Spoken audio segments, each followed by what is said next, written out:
IPL 2024 సీజన్కు ముందు Rohit శర్మను captaincy నుంచి తప్పించి ముంబై ఇండియన్స్ వార్తల్లోకి ఎక్కిన సంగతి తెలిసిందే.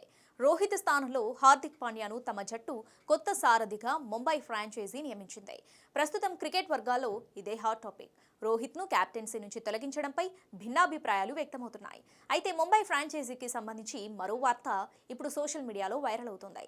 రోహిత్ను కెప్టెన్సీ నుంచి తప్పించడం పట్ల అసంతృప్తిగా ఉన్న cricket God Sachin Tendulkar Mumbai Indians mentor పదవికి రాజీనామా చేయనున్నాడన్నది ఆ వార్త సారాంశం. సచిన్ తన నిర్ణయాన్ని ముంబై యాజమాన్యానికి తెలియజేసినట్లు ఆ పోస్ట్ సోషల్ మీడియాలో తెగ చక్కర్లు కొడుతోంది. ఇక ఇదే విషయంపై మాస్టర్ బ్లాస్టర్ను ఓ జాతీయ మీడియా ఛానల్ సంప్రదించినట్లు తెలుస్తోంది. అయితే అవన్నీ వట్టి రూమర్సే అని సచిన్ కొట్టిపారేసినట్లు సమాచారం. వచ్చే సీజన్లో కూడా ముంబై మెంటర్గా సచిన్ కొనసాగనున్నట్లు పలు రిపోర్ట్లు పేర్కొంటున్నాయి. కాగా 2014 సీజన్ నుంచి ముంబై మెంటర్గా సచిన్ తన సేవలు అందిస్తున్నాడు. అదేవిధంగా 5 సీజన్ల పాటు ముంబై ఇండియన్స్కు సచిన్ ప్రాతినిధ్యం వహించాడు. తన ఐపీఎల్ కెరీర్లో 78 మ్యాచ్లు ఆడిన టెండూల్కర్ 2334 రన్స్ చేశాడు.